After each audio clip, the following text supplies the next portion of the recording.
जिस अमर शरीर का ये अभिमान कर रहा है, आपका सुदर्शन इसे छिन्न भिन्न तो कर ही सकता है ना? कुछ नहीं कर पाएगा आपका सुदर्शन भी। ले आइए। उचित कहा देवी, इसकी उद्दंडता का दंड इसे मिलना ही चाहिए। कोई दंड नहीं मिलेगा स्वर भानु को।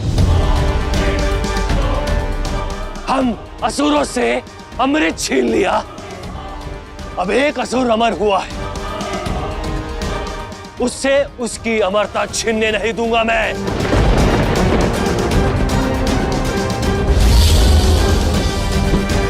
हम सब स्वर भानु के साथ हैं, हम सब स्वर भानु के साथ हैं।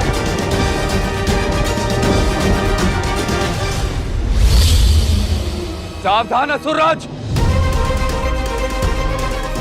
अब हम देवताओं के पास श्री के आशीर्वाद के साथ अमरत्व की शक्ति भी है। हमें युद्ध करने के लिए विवश मत कीजिए।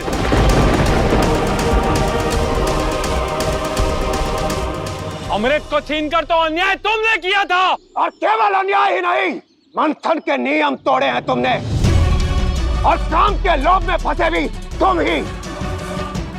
इसलिए अब दंड भी तुम ही भुगतोगे।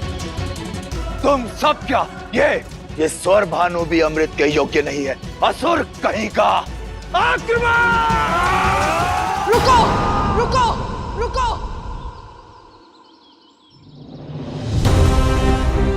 नारायण, अब समय मत गवाइए।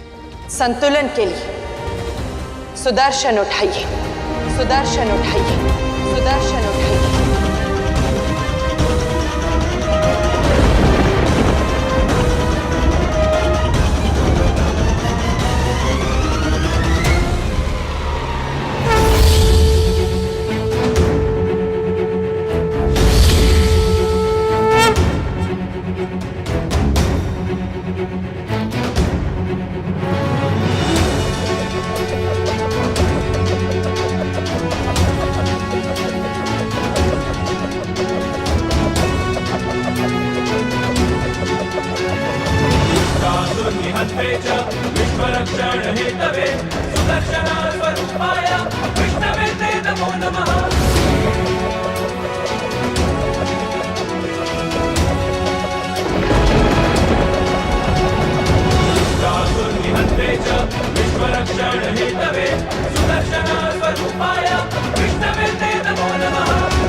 बोलिए मत नारायण, मेरे पास अमृत की शक्ति है। मर नहीं सकते, किंतु अमर होने के पश्चात भी मृत्यु जैसा जीवन जियोगे तुम।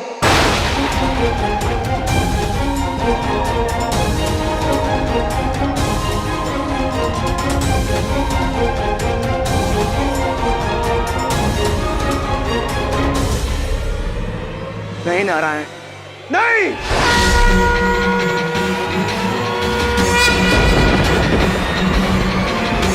स्वर भानु,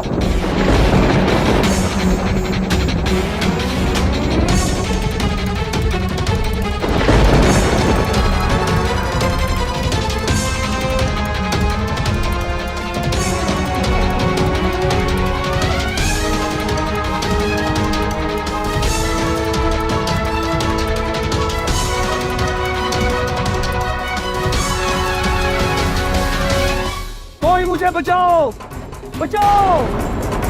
मेरा एक पुत्र तो आया मेरी सहायता को। स्वर भानु, रक्षा, रक्षा माते। क्या हुआ स्वर भानु?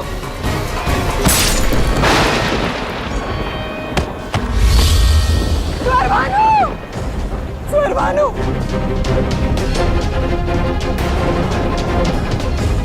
नारायण, ये आपने अच्छा नहीं किया। मेरा पुत्र।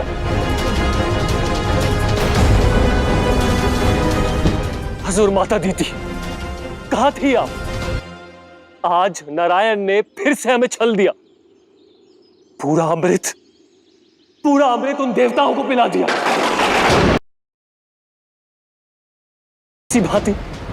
किसी भांति स्वर भानु ने थोड़ा अमृत पी लिया और अमर हो गया।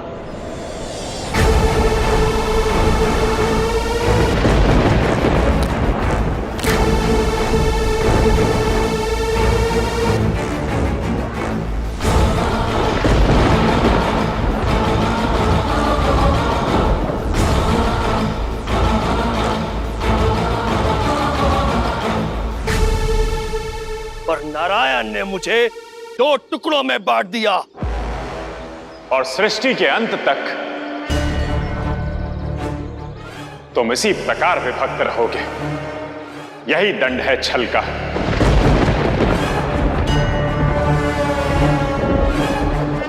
संसार की दृष्टि से बचा जा सकता है सूर्यभानु, किंतु सूर्य के तेज से नहीं छिपा पाओगे स्वयं को।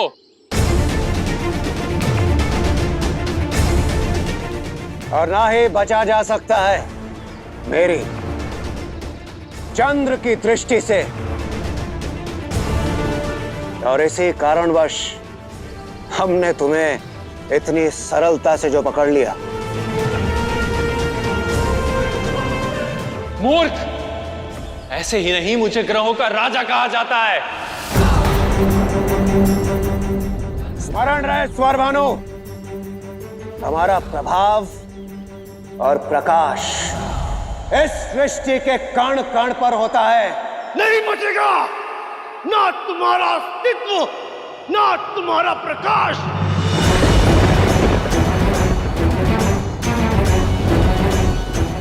इसी क्षण खा जाऊंगा तुम्हें मैं।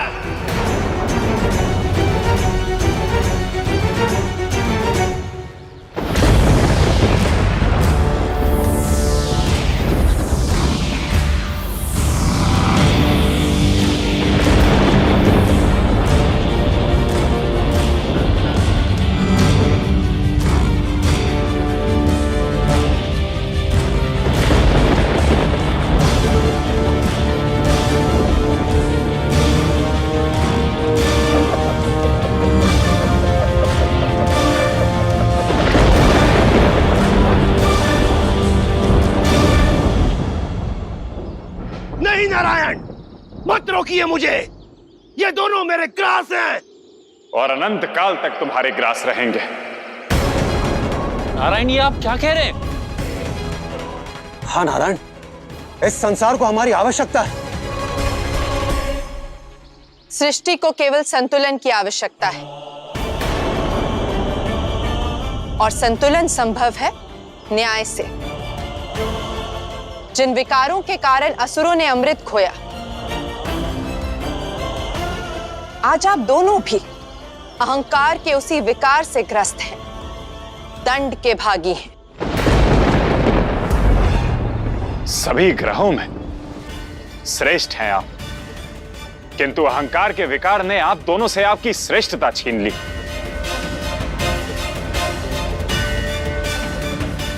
इसलिए अब स्वरभानु का शीश जो राहु कहलाएगा और शरीर केतु कहलाएगा।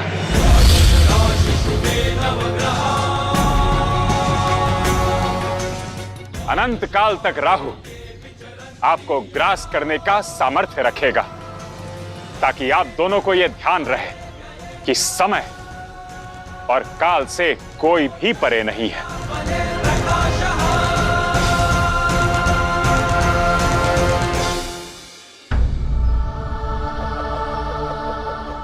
किंतु शीश और शरीर से भिन्न हुए राहु केतु आप दोनों को केवल कुछ समय के लिए ही भीतर रख पाएंगे।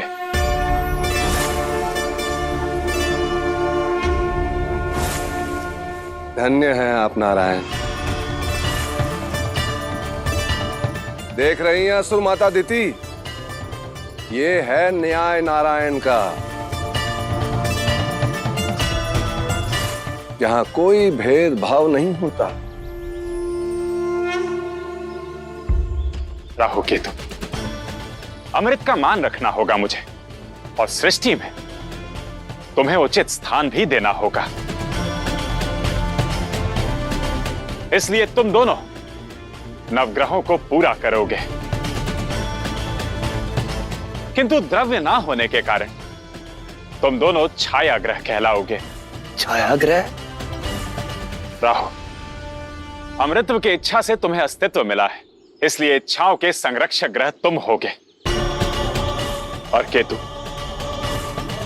इच्छाओं की मुक्ति से तुम्हारा जन्म हुआ है, इसलिए केतु कुंडली की मुक्ति को नियंत्रित करने वाला ग्रह कहलाएगा। बस बहुत मूर्ख बना लिया नारायण। राहु केतु को नवग्रह में सम्मिलित करके आप अपना छल छुपा नहीं सकते। अपने अन्याय को न्याय नहीं बता सकते। नहीं चाहिए हमें ये सब।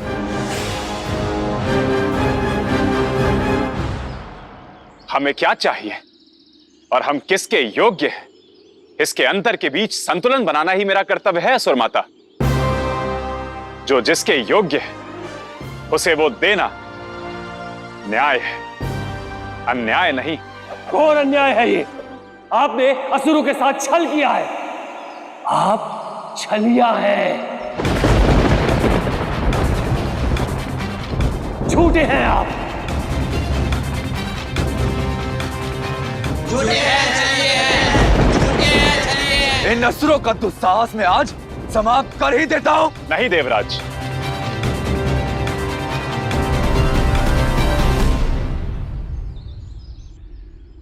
जिनका विवेक वश में ना हो उनकी वाणी को रोकना व्यर्थ है। इनके शब्द इनकी मानसिकता की परछाई है। इन्हें समझाना मूर्खता है।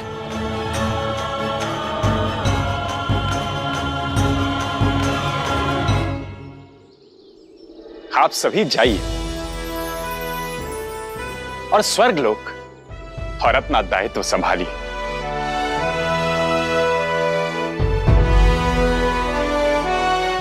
चाहिए स्वर्गलोक? स्वर्गलोक पर तो असुरों का राज है नहीं था। श्री रूपी समृद्धि केवल कर्म और भक्ति से पाई जाती है, ना कि छल और बल से। देवताओं के पास अब अमरत्व भी है, समृद्धि भी। अब अमरावती उनकी हुई।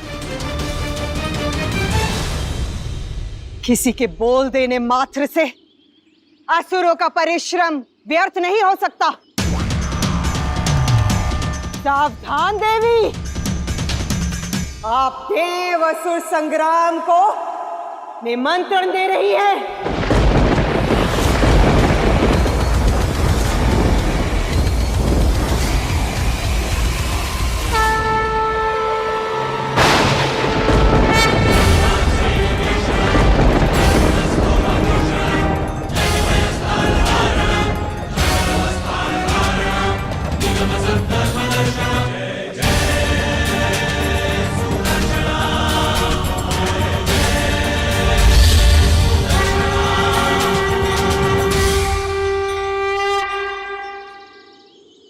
सावधानी की आवश्यकता आपको है असुर माता, क्योंकि अब आपके इन पुत्रों के पास स्वर्गलोक पर शासन करने की ना ही क्षमता है और ना ही सामर्थ्य।